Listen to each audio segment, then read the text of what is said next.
All right, there we go. All right, I'm Michelle Gooch. For those of you who don't know me, I am the managing director of Plaid for Women and your personal empowerment coach. I'm so happy y'all are here for Don't Do It Alone, financial literacy. It's truly surprising to me personally what I don't know. We don't know what we don't know, right? And I've been surprised what I don't know about the financial world and what we didn't learn. I'm sure we could all agree we didn't learn in school. So Plaid for Women is your host today, and plaidforwomen.com is an award-winning digital media platform for women. We're like a mentor in your inbox with feature articles every week that inspire and empower. And you'll start, if you don't already get those emails, you'll start getting them as soon as next week. At Plaid, we understand that we all want to be empowered, and that in order to do that, we need support, encouragement, enlightenment, right? Those are all the things that Plaid does for us. And so the problem that we often have, we get up against a wall and we aren't sure which way to go, and we start to doubt ourselves. Anybody? That's what happens to me anyway. And so at Plaid, we just believe everyone deserves access to mentors who are going to support you and encourage you and enlighten you. So we know how it feels to doubt yourself. And that's why we have authors, writers who pour out their hearts every month. And you can find that on plaidforwomen.com. And that's also why I'm excited to introduce you to the ladies that we have here today. My friend Gail White is a retired insurance professional. She's a certified training manager, director. She's a life coach. She's a speaker. She's in the middle of always advocating for financial literacy. And she specializes in helping women live healthier and wealthier lives. So that's somebody you want to know, right? She really says that her mission is to help women live well and leave a legacy. And what she likes to say is leave a legacy of wealth for their children's children. You think that she's going to say for their children, but she actually says for their children's children. So that's a little different kind of wealth right there. So I'm excited to have her with us today. What I really want you to know about her is she's typically, don't tell her I said this, the wisest woman in the room. That's going to make me cry. So I'm glad you're here to connect with her. And she brought with her mentor, Dr. Rhonda Hollins. Rhonda's coming to us from Houston this morning.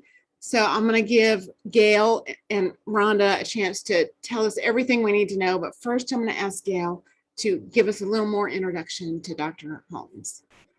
Thanks for being here, Rhonda and Gail. Well, thank you so much, Michelle, for that fabulous introduction. I'm glad you're recording it. I may need to play it for some of my family and friends who don't see me that way. I want them to know at least Michelle says this about me, and you are certainly an empowering woman. But today I want to introduce to this platform Dr. Rhonda Hollins. And Dr. Rhonda and her husband, Dr. David, have a school of financial literacy that they operate in Houston. They have done this for years, and they are all about financial empowerment. It is so amazing to see one group of women that's, empowerment overall, and their school is about empowerment, especially in the financial area. Rhonda and I have been friends. She's been my mentor. I believe 2017 is the first time, just before Christmas is the first time I met Rhonda. And it was, one of those instant, yes, this is one I'm going to keep as a friend and a mentor for the rest of our lives. And so when Dr. Michelle asked me to do a webinar on financial literacy, I decided I didn't want to do it alone. So I brought in the real expert, Dr. Rhonda Hollins. So Dr. Rhonda, you want to say hello to everyone?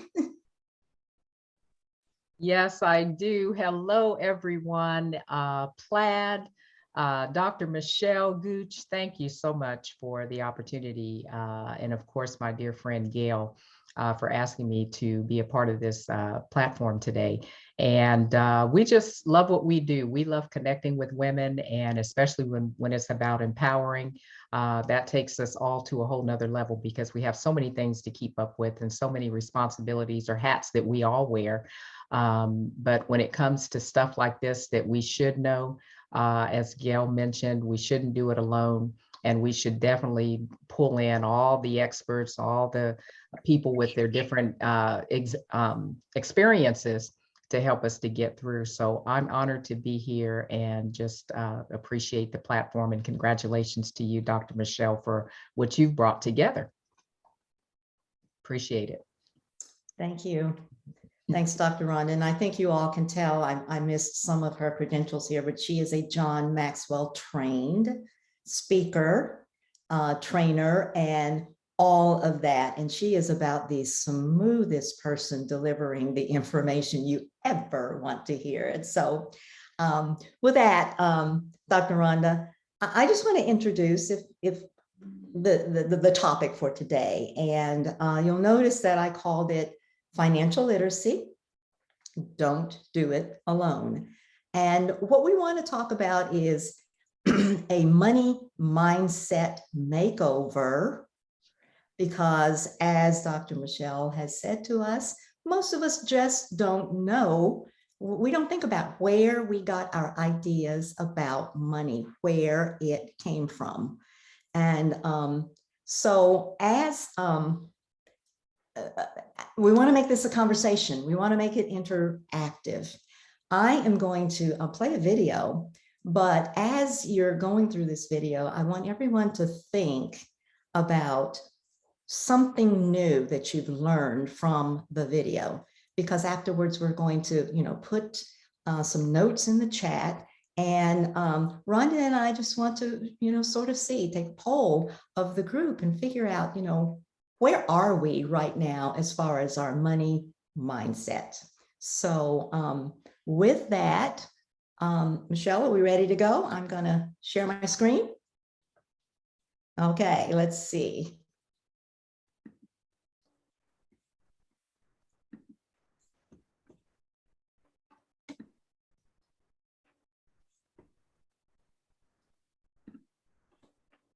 Can everyone see the screen?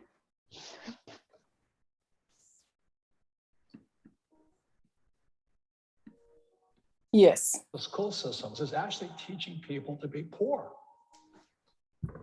The school system will never teach you about money. The school system was designed to teach you to be an employee or a doctor or a lawyer, a specialist, but never about money. My father was the head of education, PhD, all that stuff. I go home and ask him, so why don't we learn about money in school? And he looked at me and said, because the government doesn't let us teach that subject. The government tells us what we can teach and what we can't teach. And I thought that was strange. And I said, but aren't we going to school to learn about money? He says, no, your job is to get a job. Poverty is passed on. It's taught in your families. And middle class is taught in families. And so the people right now who are sitting at home, who are struggling financially or worried about money or unhappy, they may be making a lot of money, but unhappy with what they're doing, it was probably taught to you. Your super ego was taught, get a job, work hard, or you'll never be rich, or the rich are evil, or whatever. Until you change your mindset, Correct. Money won't help you, right? Correct. And we see that with people that win the lottery, people that make more money, they still have the same problem, Right? Because they have that poor man's soul. Correct. If you're poor, you'll always be poor. That's really hard for people to Yeah, understand. the money will disappear that fast. Just like most pro athletes, they make millions of dollars, and but 65% are bankrupt 5 years later. It's because they come from poor families. Now you tell them that, they get very angry at you. It's not, it's the rich fault. As you guys ripped me off, government ripped me off. But unfortunately, what Mr. Lipton was saying, it's passed down genetically. The moment I pay you, you think like an employee. That's the trap. Entrepreneurs work for free. The moment you accept the paycheck, your brain goes dead. As long as you're hungry, you'll think.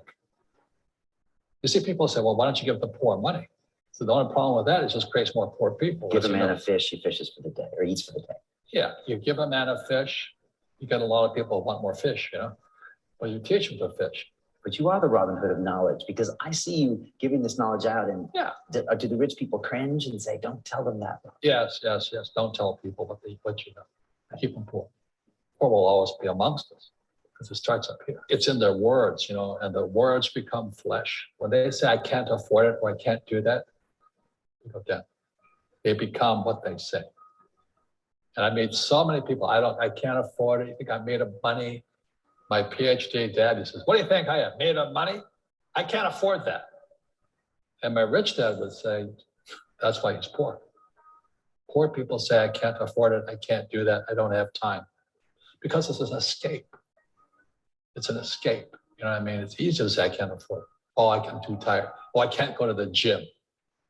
You know, when you could go to the gym, but no, I can't. Truth is, I'm just too lazy to go to the gym. And you play it safe, and you don't introduce new Right. risks into your life. And Right. so, I have job security. right. And your rich dad used to say what instead of, I can't afford it? How can I afford it? How can I do that? You know, what would it take? Or why should I do that? A question opens the mind, a statement closes the mind. See, when you say, I can't afford it, your mind shuts down. And you become what you say. You know, people say, well, money is not that important to me. Then if money is not that important to you, money is not important to you. I mean, you know what I mean? I don't care about money. The money doesn't care about you. You know, the word does become flesh. Or I'll never be rich. Or the favorite one is the rich are greedy. It's the poor that are greedy. You know, if you think about it, because to be rich, you have to give something. You know, you have to, I have to produce books and games, and I purchase real estate, I provide housing, provide jobs and all that. That's why I'm rich. But greedy people produce nothing. Oh no, it's the rich that are greedy. And I'm going, hey, sports fans, you know, you point a finger forward, 3 are pointing backwards. And so as we know, there's a big attitude problem against the rich today.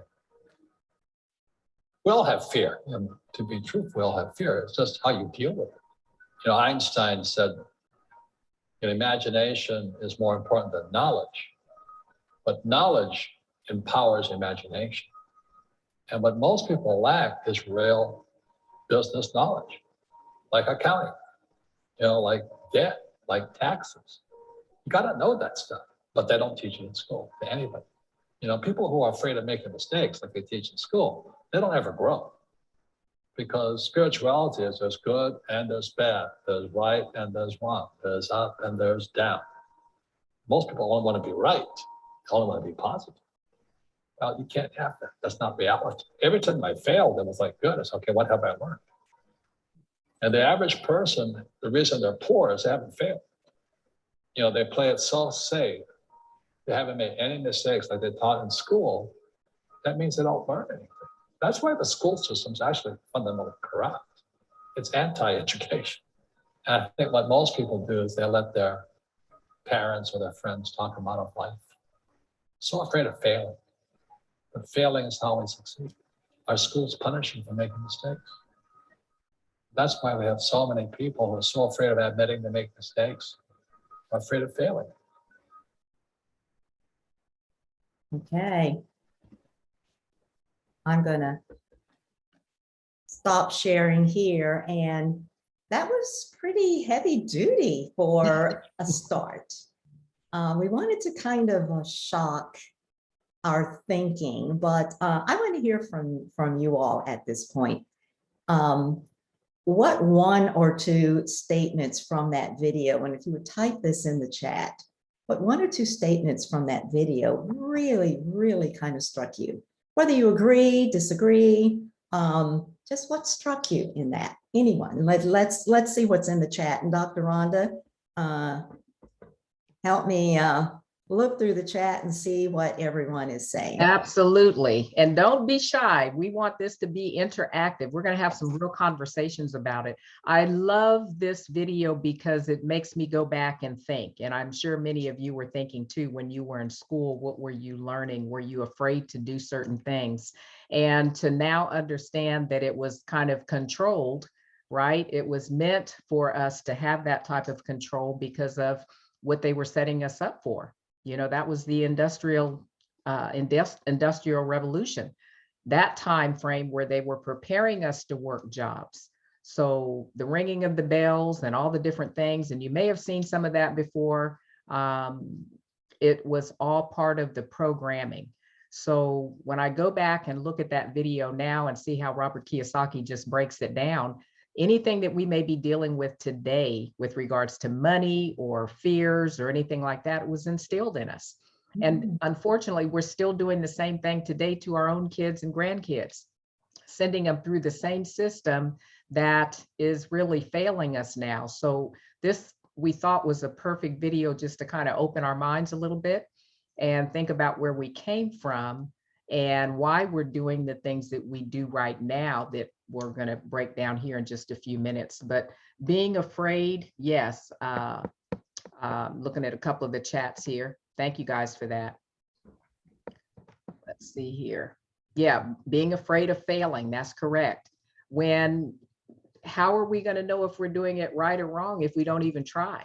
So failure's part of the process. It has to be that anybody that has succeeded in anything that we look up, they went through a trail of God only knows what, failed multiple times to get where they are. They never gave up. And that's some of the things that we as women have to understand. We've got to step out and do more and not let fear get in the way. Great. The poor are greedy. That's right. The poor are greedy and produce nothing. We are taught to stay in the same mindset. That's right. That is exactly right. And we just can't do that anymore. We can't allow that to happen. You know, I want to say something about, the school system, because we're certainly not saying that we don't want to be in the school system. And I think Robert Kiyosaki wasn't saying that either. It's just that that's not enough. If you want to learn about money, that's not where you go. And I will also add to that, even our universities, and I'll just tell one quick story. My son, who is an investment banker now, he went to college, he got an MBA, and at one point he was thinking about what career he wanted to go into or what he wanted to do. And he went to talk with a professor who basically told him to go back to school. And I said, well, did you talk to a business person? Did you talk to anyone that was working at the time? And of course, the professor, like Robert Kiyosaki's poor dad, is going to say, go back to school. But another thought might be, get out in the business world, see what really goes on. And then when you figure out what you want, go back to school. So I'll just throw that out. That's right. And Pamela Dixon, yes, indeed. The government didn't allow that. That stood out to you. Appreciate that. So the government has a lot of control over the general things, but what you do in your home and what you understand to be something that your children need is something that you totally have control over. So again, now that we know that, we can make changes and we can do some things different. That is for sure. Excellent. So I hope everyone read the other comments. The comments in the chat are great and you can save those. But I want to move on to something, maybe moving to the positive side. And I just want to say right here, we're not here to answer all the questions. We're here to raise more questions than we answer. Because that's empowerment. Empowerment is not giving you the fish. Empowerment is changing the mindset and helping us know. And then we're certainly going to invite everyone to move forward to find the answers to their questions. But first, we want to know, what are some of those questions? And we want to plant some different questions in our minds. So we're going to move forward, and we have another thought piece that Dr. Rhonda is going to walk us through, and let me just get to that. All right. Okay. And if everyone can please close your mics as you're coming in, that would be great. Thank you. Okay, so from that video, we want to talk about where are you in life, and this, of course, this is Robert Kiyosaki's 4 quadrants. Some of you may be familiar with it, maybe not, but it's linear income versus residual income. And on the linear side, that's active income. You're trading time for your dollars. And in most cases, you've been taught to get a good education so that you can go get that great job, right? Remember that good job? I still am looking for what a good job looks like. But to that point, I didn't run into any, so I don't have one. But it's a matter of taking and exchanging time for dollars. That's no leverage because it's solely depending on you getting up and making sure that you do that on a regular basis to keep it.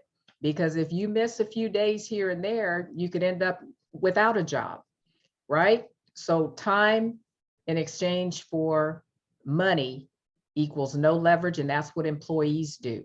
So think about, again, we're pushing our children to do the same thing, to go get a great job and hoping that they'll be paid enough to cover their expenses, because that's really what a job does. Just over broke is what a lot of times some of the terms that comes into play. But there's individuals that have said, you know what, I can do what my boss is doing, or I have a brilliant idea and something that I want to do. So that leads to self-employment. And again, this is no leverage, but in most cases, it positions people to own their own job. So you move from a job to owning a job because you're putting in a lot of time and you're working. And some of you may be in positions where you're business owners now, self-employed, and that's wonderful. But it's all dependent on you. And that's the thing that we want to help people to understand, that there are some other options. Because if you get sick or have to sit down, or let's say you want to take a month's vacation, anybody out there feel like going to a warmer climate right about now? Hanging out on the beach somewhere, right? Well, you can't do that if your time is all engaged in that business and you're responsible for maybe even employees. So you can't do that. But what if we can spend a little bit of time talking about how you can move to the right side of the quadrant? And the right side really is all about passive income. It's residual income. So that if you do it once or twice on the left side and you position a few things and put some things in position to where if you're not there, it still runs. That's what you want. That's what the rich and the wealthy have figured out, how to actually have what we call a business system. And if you can have a business system, whether it's running a business that you connect enough other people to that gives you that flexibility, or in some instances, some of us have been in direct sales, or we've been in a networking environment that has allowed us to connect with other people so that people are working with us, or in some cases working for us. But at the end of the day, that's people generating money. And when you can do that, and my goodness, if you can experience that to the point where money's coming in when you sleep at night, is there anybody out there that would like to go to sleep and wake up and find out that your bank account has grown? Yes, absolutely. That's what this is all about. That's what that business system affords you the opportunity to do. And then you can have passive income. And it doesn't have to come from being in a specific market like real estate. You know, people will think about flipping homes and renting, and, you know, that's a lot of work. And maybe some people don't have those specific skills or interests, but there are other ways to run a business system. And we'll share a little bit about that as well. So once you have a system in place, that leads you to what most people want to do, investing, right? Investing, first of all, you got to have some money to invest, right? That's the biggest thing. And it's not going to come from that job. If you're working a job thinking you're going to be able to invest and make massive money, that is not what it was designed for. And hopefully you can learn that in 2 to 3 years, as opposed to some people working 10, 20, 30, and 40 plus years to find that out. So passive income from putting your money to work. I love this. This is one of the things that Gail and I have been talking about and even experiencing over the last year, is we don't want our money sitting on the couch doing nothing, expecting us to do for it. So if you can position yourself so that money is actually working for you, that's the ultimate. That is the ultimate. So one of the things in financial literacy that we do is our education is geared towards helping people move from the left side of the quadrant to the right side of the quadrant. And of course, depending on how big their dreams or goals or desires are, that can be huge. It can generate enough money for you to live on comfortably, or it can generate enough money for you to live on comfortably and provide income for your children's children, as we mentioned earlier. And that's one of the things that we want to take the responsibility of, because we're not just here to be consumers. We're not just here to take care of ourselves. We all have a purpose that we're here for.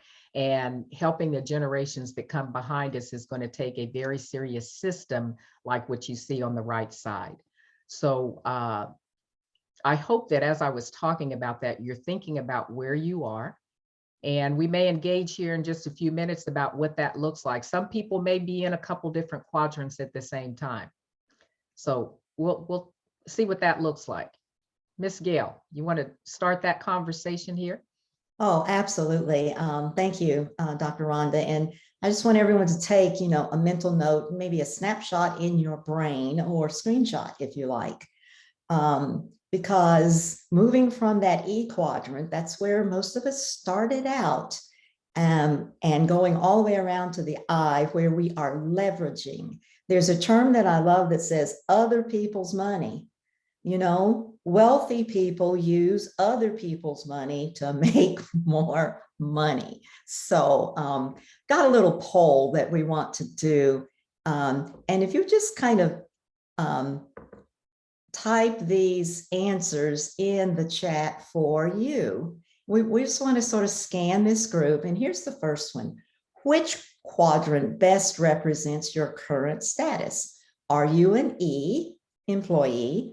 Are you an S, self-employed? Are you a B? You've got that business that you operate where you are using other people's money, you're deploying other people, you're giving something back.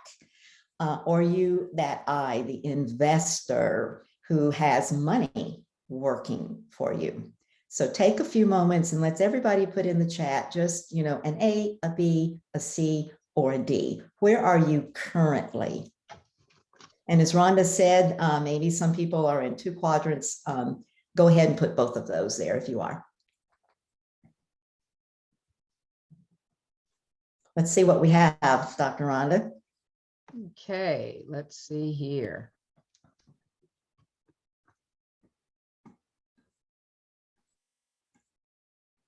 All right, I see a lot of, I see some S, B, and I. A lot of I's in this group. Yep. They're going very quickly. I'm putting them in there. I'm an E and an I, I'm an S, I'm a B. And you know what that shows? We have a group of empowered women. People who are moving around, not just in the E, but are moving into S and are moving into B and are moving into I. Congratulations. Mm-hmm.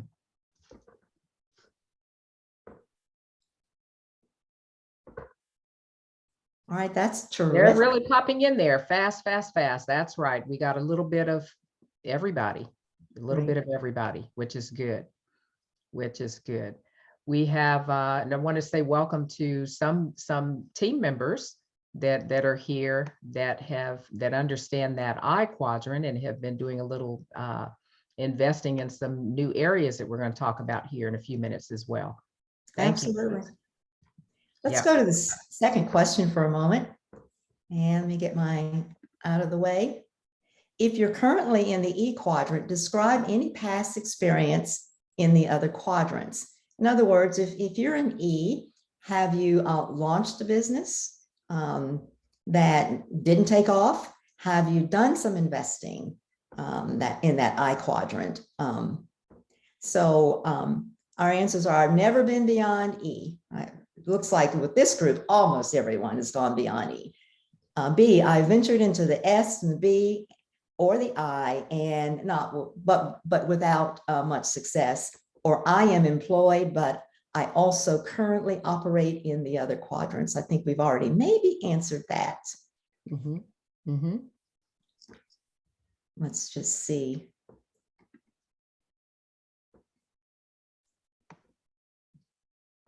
Yeah. And sometimes it takes a minute.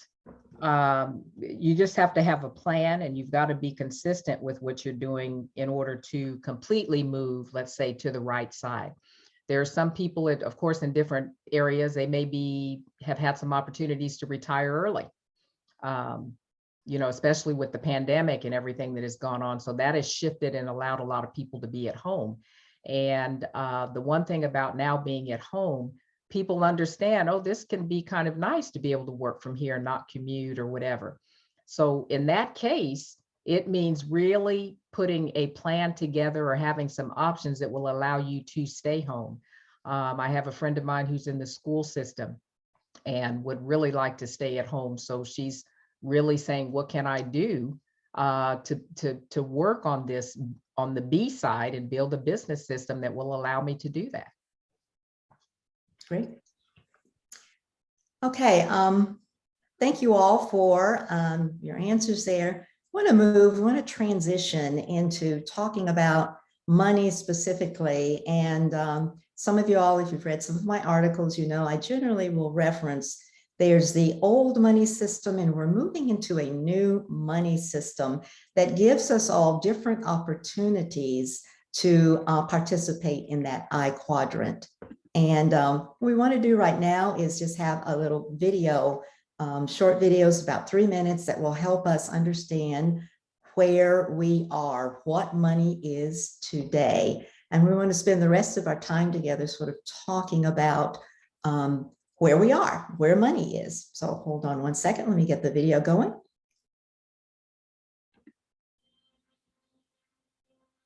Look closely. What do we all have in common?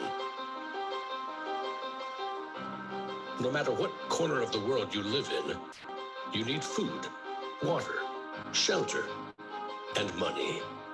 Half of every transaction involves money in exchange for goods or services, stocks, a loaf of bread, illegal drugs. You gotta pay for it. We spend much of our lives chasing money to make a living and accomplish our dreams. But it's also an instrument of destruction. Some might say evil, driving criminals to lie, steal, and even murder. The existing banking system extracts enormous value from society, and it is parasitic in nature. Money is a catalyst for the worst and the best of human endeavor. Before civilization, we created currency, fuel for wars, the path to power, champion and enemy of innovation.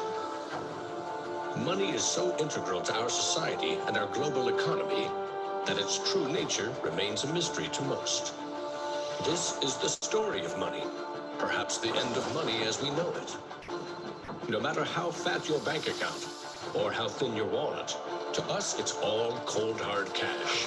There are some who want to kill it, get rid of it, burn your dollars, your euros, your yen, and transform every penny you have into ones and zeros. Digital currency.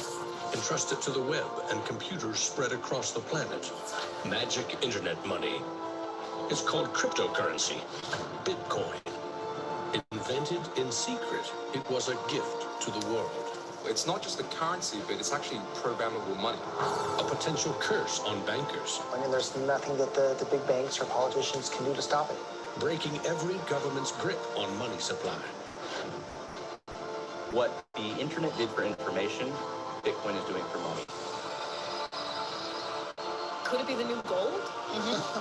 No, you have to really stretch your imagination to infer what the intrinsic value of Bitcoin is. Regulators, the Federal Reserve, the banking system, at least understand this is a thing that they have to take seriously. This is going to change the economic culture. Bitcoin could be a microeconomic miracle worker, and it could be a macroeconomic wrecking ball. Is Bitcoin the currency of the future? A godsend for criminals? Or a recipe for financial disaster? If you trust your money just as it is, we have a little story to share.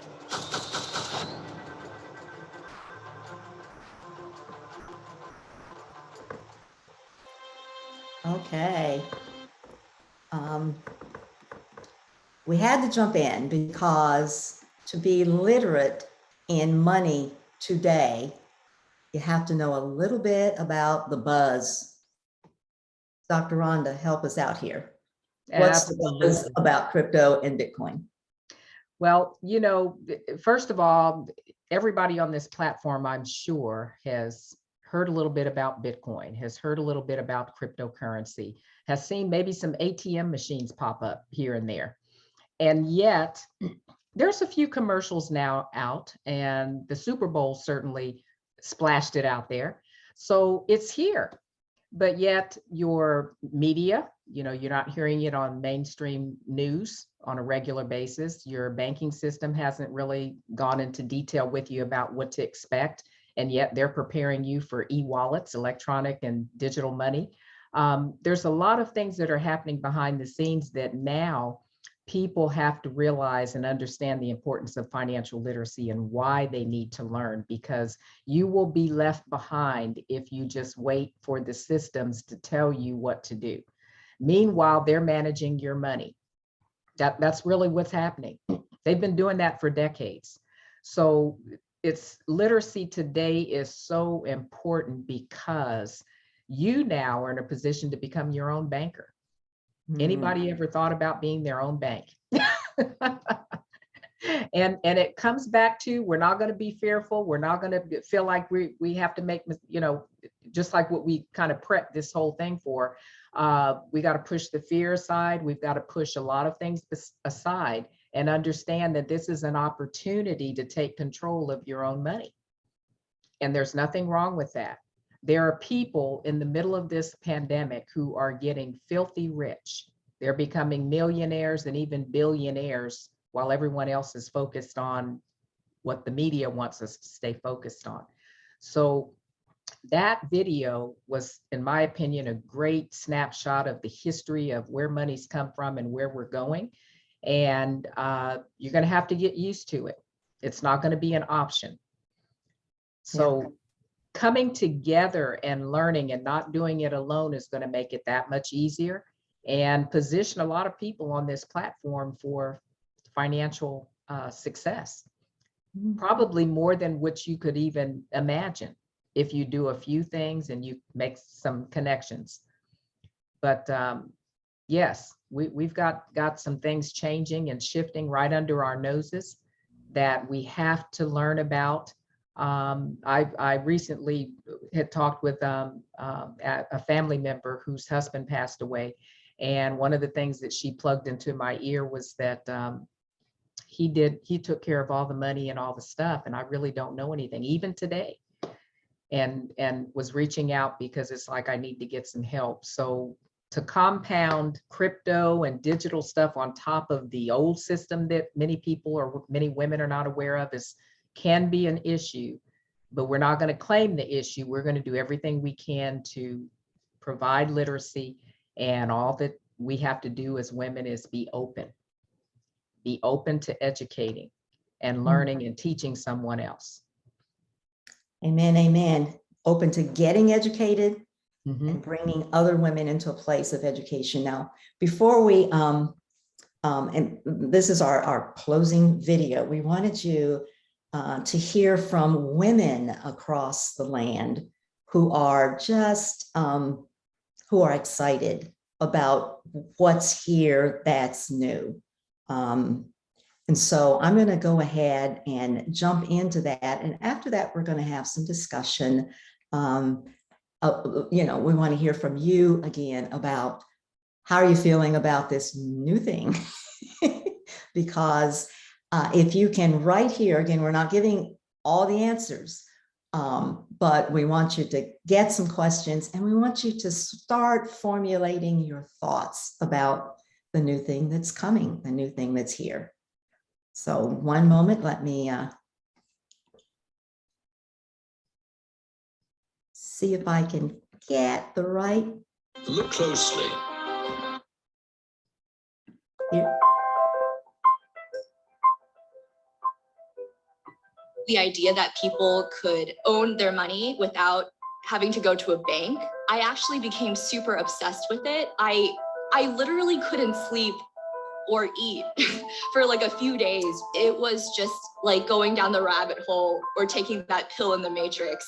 It was insanely magical for me. We're just talking about money. We're talking about money in different forms. There are a lot of different explanations for cryptocurrencies, but I think the best one is simply it's internet money. When we think about why people don't have money, we just assume that it's because they don't make money. But there's a huge piece missing there, which is a lot of times people don't have access to make money. And cryptocurrency is really widening the scope and scale of what people can do with money. It kind of creates a new sort of freedom for a lot of different people around the world. In very traditional societies, women very much depend on men for financial resources and financial empowerment. Unequal access to financial resources mean unequal access to opportunities. Cryptocurrency can be really powerful for women, especially in countries like Nigeria. It's typically expected that the man be the person controlling the finances in the home. This can create a really bad power imbalance between the husband and the wife, and it makes it very difficult for a woman to live in those situations. That could be me, that could be my friend, that could be my sister, and I just want to see it change.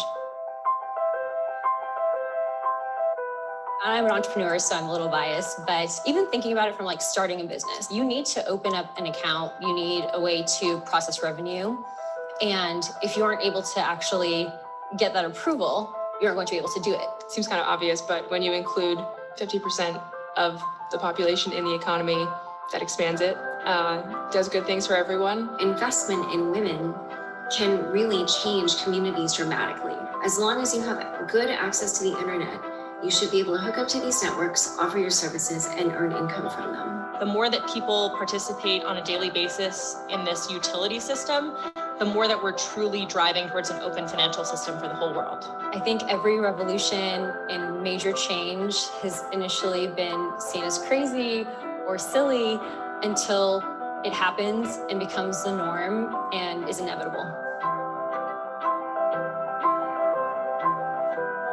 Having a group that are mothers, leaders, sisters, wives, it's just so important. It's half the world. If you believe in a world in which people have more control over their finances, buying Bitcoin or other forms of cryptocurrency could be a really great way to express that. That's a huge reason why I hold Bitcoin. Okay. Wow. So that video is really opening up and letting people know what's happening. Young people all across the globe are enlightened and excited about it. They want to be in charge of their money. They want to learn. So we have, in my opinion, we have a responsibility to learn with them. And in some cases, we may be showing them the way. So here's some little terms that we talk about: cryptocurrency being digital money and, decentralized. That may be a term someone's not used to. Well, in comparison to our banks, which are centralized, they're controlling everything. This is decentralized. It puts you in that position, in that way of being able to take advantage of opportunities for your money, peer-to-peer connections. Even if it was sending money to someone across the world, you could do that without a Western Union. That's how open this is. Cryptocurrency exchanges, those are platforms that typically the banks, they would be doing a lot of the buying and selling with our money behind the scenes, but here you're in a position where you can do that. buy, sell, and even trade your own money and into even different currencies. So that's what those exchanges are for. Similar to, well, to the point of if you went to another country and you would take your US dollars and you'd have to exchange them over there, so into their money. Well, this is the same thing on the crypto side. And then blockchain technologies is opening up everything. It's opening up for businesses to be able to run on the blockchain. Some of us have what we call blockchain savings accounts, totally not tied to the central banking system. So we're able to save and earn more than what, 1% that your central banks try to impose on you. If you're lucky to even get a 1%. What about maybe up to 5% in interest by operating on the blockchain? And everything is secure there. It's encrypted through ledgers. There's computers all over the world. I even have a computer sitting to the right of me that's connected to that blockchain and a part of that technology. So we get to have checks and balances on transactions and get paid for it. So when we talk about different ways of making money today and utilizing cryptocurrency, we just have to get familiar with the terms, and we just have to understand and connect with major companies. Okay, it's not everybody that you want to be connected with, but companies that have a good understanding, a grounding, financial backing as to what they're doing to allow other people to partake in this, because there's a lot of things that you're doing independently here. You won't be able to call your bank and say, can you help me with my password, or some things like that, just for an example. This is stuff that you would have to keep up with because you're dealing now with the world on the blockchain and it's a whole nother animal. So those are some of the things that financial literacy now encompasses, is learning how to operate in this new money system, if you will. We used to talk about it coming, but ladies, and there's one gentleman I think here, it is here. It is here, and we can't sit back and cover our eyes and feel like it's not going to happen to us. It is happening. And all that we want to do is be able to empower people to have financial confidence. See, it's one thing to have a certain level of freedom, and that freedom generally is tied to the amount of money that you have that's in your control. But confidence comes from having the strength to step out and take some risk, okay, to do something different, even if you don't understand what it is. But that's why you don't do it alone. We do it together, because some of us on this platform maybe have taken some steps that you maybe haven't, but we can let you know it's safe to do that. It's okay. We don't give financial advice and tell people what to do with their money, but if the only money that you have is the US dollar, and you knew that dollar was on a sinking ship, wouldn't you want to know how to create some other platforms for yourself? Wouldn't you want to know how you can even protect what money you do have? One conversation I have with people from time to time is, you know, they may think the US dollar is doing okay, but their life insurance policies, their retirement plans, everything that they have is all tied to that one currency that we know has many issues. And when you inflate something as big as it's been inflated over these years, and even over the last year during the pandemic, it was inflated even more so because the government just kept printing more money. So when you do that and you don't have a plan to take some of that out of circulation, you're going to have a bubble that's going to burst, and it's going to hurt everybody. And if you don't have any other options, like cryptocurrency, that's part of the not only a trend, it's something that's proven itself.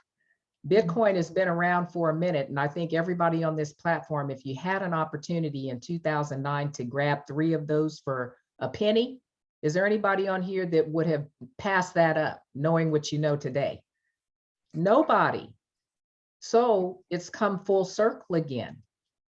There's many different types of cryptocurrencies out there. Some people so excited they don't have anything backing their coin, but they're going to throw it out there and see if it sticks. Okay, so financial literacy again is learning what to look for in cryptocurrency. How does it work? How do I open and have a electronic wallet? It's not the regular wallet in my purse, but it's an electronic one that I can get to. So those are the things that education wise we need to engage in very seriously and very quickly with a sense of urgency, because things are changing that quickly. And we don't want anybody to be left behind. We want everyone to have, as in the video, it talked about an even playing field. And it truly is. The wealthy people have nothing more than what you and I have right here, because they have to open up electronic wallets as well. They have to figure it out as well. Wow. So that's what makes it even. Absolutely. Miss Gail. Yes. So what I heard was this is a way to diversify. And this is a way to get out of what we've always known, which was a centralized system. And until a couple of years ago, the whole idea of decentralized money, I didn't know anything about it, but it is here. I spoke with someone the other day about, the whole crypto thing. And she says, oh, I absolutely have to know about crypto. I said, so why do you have to know? And she said, because I work for Chase Bank. And I went, holy jamoli. Chase Bank, which is deep into the centralized system, but she had to know about it because they know it's going decentralized. So the decentralized system, instead of just a bank account, we now have crypto exchanges where we can do a whole lot of things ourselves. And instead of just operating as we do our bank accounts on the internet, we are now operating on the blockchain, which is a whole different genre, different era, I would want to say, of the internet. And so thank you so much for all that. Let's just a couple of more. Would you comment on this about the future of money in the blockchain? Because I think a lot of us don't realize how big it is. When I talked with Chase, and a Chase teller was saying she needed to know, it spread around everywhere. But Dr. Rhonda, what do you say about the facts on this slide? That's right. And remember that Chase person is an employee. So they're going to have to do, that's an indication of what's going on in the banking system. And as of last year, the global crypto market cap is $2.5 trillion. Actually, it's a little bit higher than that now. And yet there's less than 5% market participation. So there's a lot of people starting to wake up, and that market participation is going to start increasing. So that's why now is the time to engage and start learning. What do I need to do, and not be afraid of it. Just understand, work with what you have. In some cases, it may be, paying yourself 10% of your income and switching it over and converting it over into this type of a system. And those are some things that we can help educate people on. So blockchain technology and crypto really should be part of all of our language now. That for me, I see it as my retirement plan. That's really what it is. The 401ks and all the things that we were educated on before may or may not make it. It's just dependent on the strength of that dollar. And then in that case, all of those years and all of that time that was put in, those companies aren't going to come back and say, we'll just switch it over and we'll pay you in Bitcoin or cryptocurrency now. No, that won't work like that. So those are some reasons why we have to seriously take a look at what we have, what can we do, what risk can we take, okay? Because everything has some risk to it, to ensure that we have some options and some diversity. Absolutely. So I want to close right here, and then we perhaps will have some a little time just to chat. But we started off by talking about financial literacy. What does it mean? What does it mean to you? What does it mean today? Because it is all changing. But I want to end with this: don't do it alone. Just a statement of don't do it alone. And here's what I mean. Stephen Covey is one of my favorites. And his quote, "We make our weaknesses irrelevant by working effectively with others. We compensate for our weaknesses through their strengths, and they compensate for their weaknesses through our strengths. This is the reason that I get in a group and I don't do something new and something different alone." And I want to leave you with just 3 reasons why you want to be in a good group. Number one, and I don't think many of us have thought about this, but 83% of us are not gifted to do research. Let that sink in. Every time I do a personality study, or in this case, I did a study on motivational gifts, and it was done by some behavioral researchers who put together all of these different categories that you might fall into. And they discovered that only about 17% of the population really likes doing research on new things and is capable of doing the research. That means 83% of us will be beating our heads against a brick wall trying to get all the research we need to move forward on something that's as new and complicated as our money system is becoming. Number 2, learning is accelerated and literacy enhanced when we fail together. And in all the videos that we started looking at and all the conversations, we found out we're going to fail, and through failing we learn, and through failing and learning we grow. So what I want us to consider, we should first allow someone who is experienced and gifted in the area of finance to lead the way, to clear the way for us. Then if we come behind them and do our own research, we can make it very personal. A recipe for disaster, as we talk with people about crypto, well, I don't know, I have to do my own research first. Well, do your own research, but we would just say, don't do your own research first. First, get an experienced person to kind of guide you along the way, and then go do your research. Never start from scratch. Always start from experience. Now, if I don't know anything, I can't start from my own experience, but I can leverage the experience of others. And that's really the message of financial literacy. Whether it's about your investments, you want to leverage the experience of others. You want to leverage the time, energy, and work of others. We always want to leverage what other people have already done and gone before us. One of the greatest mentors that I've ever followed gave the image of standing on the shoulders of giants. And I love that because it reminds you of a kid trying to learn about the world, trying to see over other people in a crowd. You get on the shoulders of your dad and now you can see.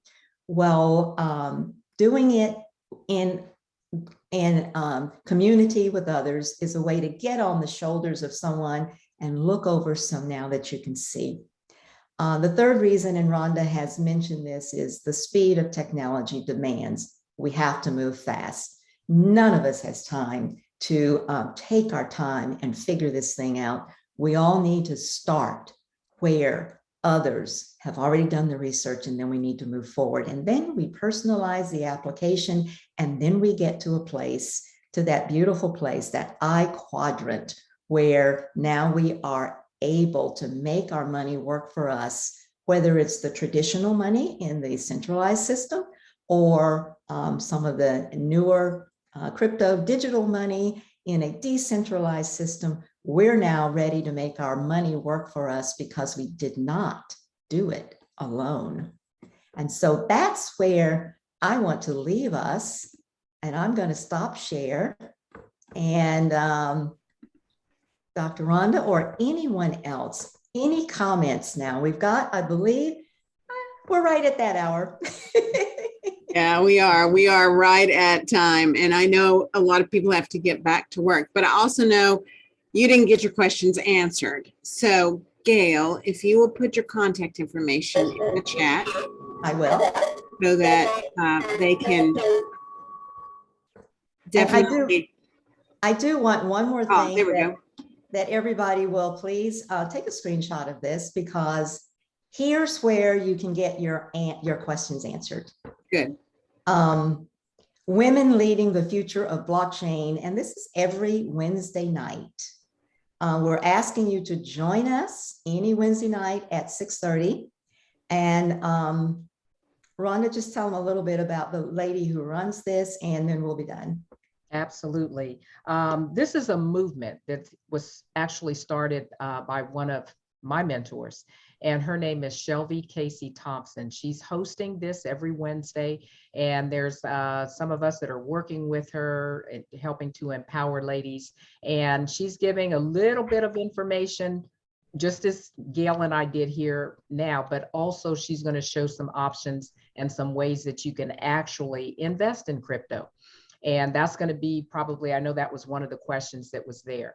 And she'll ask you to get back to the person that invited you, which Plaid invited you. And certainly Gail and I will be available to answer any questions and help. But this is a space that you can see. We'll have probably 100 or more people, and a lot of them join us from Facebook and the other social media outlets. But just come, take a peek, invite other women. It's a nice space to come in, feel comfortable, and know that you're going to learn something, and then you're also going to see some options as to what many of us are doing to have taken steps into this crypto space. So with Plaid and understanding that Dr. Michelle has put this together to help empower women, this could be something that we end up doing, working together to empower in health, wellness, life, but also in this crypto space so that we can all get very strong and learn, as Gail just mentioned. So it's in the contact. Miss Gail is there. She has also put the password. We don't put that on the flyer that you just took a picture of. Capital E, capital WIC. And that stands for Women in Crypto. But that make sure you have that capital E there, and then just join us tonight, and we'll be happy to get back with you with any other information. And some of the other things that I'll just put this there in case somebody's wondering about that. I'll put our school website there, and it just will give you some insight as to what we're doing to try to help the community. And if you've heard of leisure learning courses before, that's what our school is designed to do. We're seeing that there's a need, even with technology, outside of even the crypto space. But if you are in the crypto, you got to get up to speed with technology, how to use your phone, computers, all those type of things. Those are some of the courses we'll be having available through the school. So I'll just type that in there, take a peek, and get back to us if there's any questions or anything that we can help you with. So with that, I'll turn it back over to you, Dr. Michelle, or Gail. Thank you. That's it. Okay. Thank you both. Thank you, Gail and Rhonda. From the minute we started through the entire hour, our minds were blown several times. So now we have lots of things to think about and lots of things to chew on. And as I think Gail said early on, and lots more questions than we even came in with. So that's a good thing. That's part of empowering. So we're thrilled that you guys joined us today. And I just want to remind you that the month of March is Women's History Month. And so if you plug in with plaidforwomen.com, you'll find all kinds of great stories online and a couple of online events that we're going to do to celebrate women. And so stay tuned. You'll get emails about that. Stay tuned and join us for those. Now, I have one giveaway I want to do, and I already pulled her name. And Gail has offered a 30-minute consultation, a free 30-minute consultation.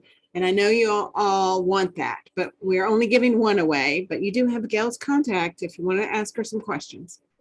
So I pulled a name already, and the name is Peggy Muir. Peggy is here somewhere. I know everybody has been taking their videos down because you're moving on, but we'll get you connected, Peggy, with Gail, and you guys can, oh, there's Peggy. Hey, congratulations, Peggy.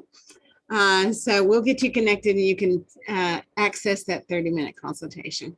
It's great to be with you guys today. Be careful out there if you're in North Texas in the freezing rain, and we'll see you somewhere along the way, maybe tonight. Great. Thank you again, Rhonda and Gail. Thanks to everyone, and thank you, Michelle, for sure. Thanks. Bye, everyone. Bye-bye.